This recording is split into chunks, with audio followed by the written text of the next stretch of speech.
Hi കൂട്ടുകാരെ, എല്ലാവരും സുഖമായിരിക്കാമെന്ന് വിചാരിക്കുന്നു. ഇന്ന് ഞാൻ ചോറിനൊപ്പം കഴിക്കാൻ പറ്റുന്ന ഒരു കറിയുടെ ഒരു അടിപൊളി റെസിപ്പി ആയിട്ടാണ് വന്നിരിക്കുന്നത്. ഇതിനായിട്ട് ഞാനിവിടെ 2 പച്ച പപ്പായയാണ് എടുത്തിരിക്കുന്നത്.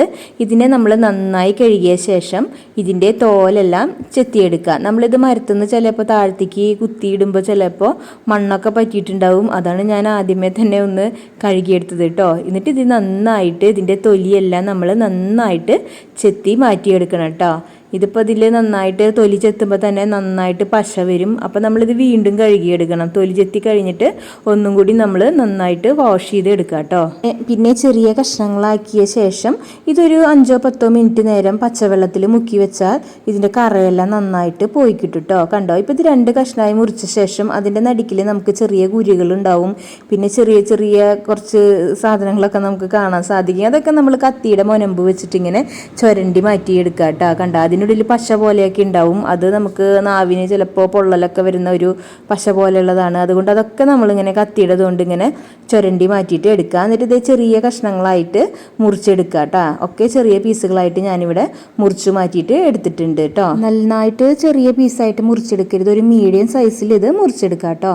ഇനി ഒരു ചട്ടി ചൂടായതിന് ശേഷം അതിലേക്ക് ഞാനൊരു 2 ടേബിൾ സ്പൂൺ വെളിച്ചെണ്ണ ഒഴിച്ച് കൊടുത്തിട്ടുണ്ട്. എന്നിട്ട് ഈ പപ്പായ കഷ്ണങ്ങൾ ഇട്ടിട്ട് നന്നായിട്ട് ഒന്ന് വഴറ്റിയെടുക്കുക. നന്നായി വറുത്തൊന്നും വരണ്ട കേട്ടോ, ഒന്ന് വഴറ്റി കിട്ടിയാൽ മതി. ഇപ്പം നമുക്കിത് വെളിച്ചെണ്ണയിൽ നിന്ന് കോരി മാറ്റിയെടുക്കാം. ഇപ്പോൾ നമ്മുടെ പപ്പായ കഷ്ണങ്ങളൊക്കെ ഇവിടെ ഞാൻ വെളിച്ചെണ്ണയിൽ നിന്ന് എടുത്ത് മാറ്റിയിട്ടുണ്ട്. ഇനി അതേ ചട്ടിയിലേക്ക് തന്നെ കുറച്ച് 2 കഷ്ണം ഇഞ്ചിയും ഒരു 4 കഷ്ണം വെളുത്തുള്ളി ഇട്ട് കൊടുത്തിട്ടുണ്ട്. പിന്നെ ഒരു 10 നാളികേര കൊത്തുകളും ഞാനിതിലേക്ക് ഇട്ട് കൊടുത്തിട്ടുണ്ട് കേട്ടോ.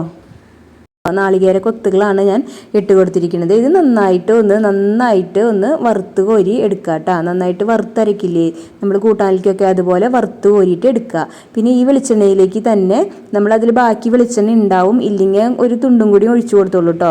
ആ വെളിച്ചെണ്ണയിലേക്ക് തന്നെ ഒരു സബോള ചെറിയ കഷ്ണങ്ങളായിട്ട് മുറിച്ചതാണ് ഞാൻ ഇട്ട് കൊടുത്തിരിക്കുന്നത്. ഇതിലേക്ക് ഒരു 1/2 ടീസ്പൂൺ മഞ്ഞൾപ്പൊടിയും 1/2 ടീസ്പൂൺ മുളക് പൊടിയും 1/2 ടീസ്പൂൺ മല്ലിപ്പൊടി ഇട്ട് കൊടുത്തിട്ടുണ്ട് കേട്ടോ. പിന്നെ ഒരു ടീസ്പൂൺ ഗരം മസാലപ്പൊടി കൂടി ഞാൻ ചേർത്ത് കൊടുക്കുന്നുണ്ട്.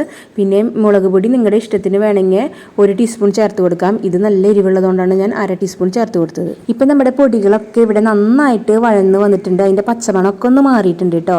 ഇപ്പം ഞാനിതിലേക്ക് ഒരു തക്കാളി ചെറിയ പീസായിട്ട് മുറിച്ചത് ഇട്ട് കൊടുത്തിട്ടുണ്ട്. ഇത് നന്നായിട്ട് നമ്മൾ ഇതിൻ്റെ കൂടെ നന്നായിട്ട് വഴറ്റിയെടുക്കണം കേട്ടോ. തക്കാളി നന്നായിട്ട് ഉടഞ്ഞ് ചേരണം. ഇതിലേക്ക് ആവശ്യമുള്ള ഉപ്പ് ചേർത്തിട്ടുണ്ട്. 1 ടീസ്പൂണോളം ഉപ്പ് ഞാൻ ചേർത്ത് കൊടുത്തിട്ടുണ്ട് കേട്ടോ.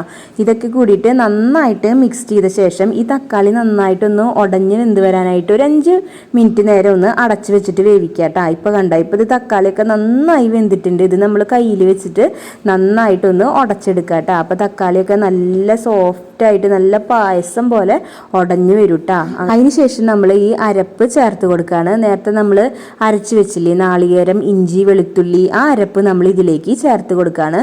പിന്നെ ആ മിക്സി ജാറിൽ തന്നെ കുറച്ച് വെള്ളം ഒഴിച്ചിട്ട് അതിൽ പറ്റി പിടിച്ചിരിക്കുന്ന അരപ്പ് നമ്മൾ ഇതിലേക്ക് ഒഴിച്ചു കൊടുക്കാം കേട്ടോ. ഇനി ഞാൻ ഇതിലേക്ക് 2 പച്ചമുളക് കൂടി അരിഞ്ഞ് ഇട്ടിടുന്നുണ്ട് കേട്ടോ. 2 പച്ചമുളകാണ് ഞാൻ ചേർത്ത് കൊടുത്തിരിക്കുന്നത്. നിങ്ങൾക്ക് വേണമെങ്കിൽ ഒരു 3-4 ഒക്കെ ഇട്ട് കൊടുക്കാം കേട്ടോ. ഓരോരുത്തരുടെ എരിവിനനുസരിച്ച് നമുക്ക് പച്ചമുളക് ചേർത്ത് കൊടുക്കാം. ഇനി ഇതിലേക്ക് ഞാൻ വഴറ്റി വെച്ചിരിക്കുന്ന പപ്പായ കഷ്ണങ്ങളും ചേർത്ത് കൊടുത്തിട്ട് നന്നായിട്ട് നമ്മളത് യോജിപ്പിച്ച് മിക്സ് ചെയ്തിട്ട് എടുക്കുക കേട്ടോ. പപ്പായ കഷ്ണത്തിൽ എല്ലായിടത്തും ആ ഗ്രേവി പറ്റി പിടിക്കുന്ന വിധത്തിൽ നമ്മൾ നന്നായിട്ട് ഇളക്കി കൊടുക്കുക കേട്ടോ. പിന്നെ ഞാൻ പറഞ്ഞില്ലേ മിക്സി ജാറിലെ വെള്ളം ഒഴിച്ച് കൊടുക്കുക. കൂടാതെ അതിലേക്ക് എക്സ്ട്രാ 1 കപ്പ് വെള്ളം കൂടി ഞാൻ ചേർത്ത് കൊടുത്തിട്ടുണ്ട് കേട്ടോ. ഈ പപ്പായ കഷ്ണങ്ങളെല്ലാം ഈ വെള്ളത്തിൽ കിടന്നിട്ട് നന്നായിട്ട് വെന്ത് വരണം. അതിന് നമ്മളിത് മൂടി വെച്ചിട്ട് ഒരു 10 മിനിറ്റ് ലോ ഫ്ലെയിമിൽ ഇട്ടിട്ട് ഞാൻ വേവിച്ചെടുത്തിട്ടുണ്ട് കേട്ടോ. ഇപ്പം നമ്മുടെ പപ്പായ കഷ്ണങ്ങളൊക്കെ നന്നായിട്ട് വെന്ത് വന്നിട്ടുണ്ട്. നമുക്കിനി ഫ്ലെയിം ഓഫ് ചെയ്യാം. ഇനി ഒരു ചീനച്ചട്ടിയിലേക്ക് കുറച്ച് വെളിച്ചെണ്ണ ഒഴിച്ചിട്ട് ഒരു 2-3 ചെറിയ ഉള്ളി ചെറുതായി അരിഞ്ഞതെടുത്തിട്ട് ഞാൻ നന്നായിട്ട് വഴറ്റിയെടുക്കുന്നുണ്ട്. ഇതിലേക്ക് ഒരു ഇതൾ വേപ്പില കൂടി ഇട്ടിട്ട് മൂപ്പിച്ചെടുക്കുക കേട്ടോ. ഈ മൂപ്പിച്ചത് നമ്മൾ കറിയിലേക്ക് ഒഴിച്ചു കൊടുക്കുക. കണ്ടോ, ഇപ്പോൾ നമ്മുടെ കറി ഇവിടെ നല്ല ടേസ്റ്റ് ആയിട്ടുണ്ട്. കോഴിക്കറിയുടെ പോലെ ഇരിക്കുന്ന ഒരു പപ്പായ കറിയാണിത് കേട്ടോ. സത്യം പറഞ്ഞാൽ കോഴിക്കറി പോലും തോറ്റു പോകും, അതേ ടേസ്റ്റാണ്. നല്ല രുചിയാണ്. ഇത് കഴിക്കുമ്പോൾ പപ്പായ ആണെന്നേ തോന്നില്ല കേട്ടോ.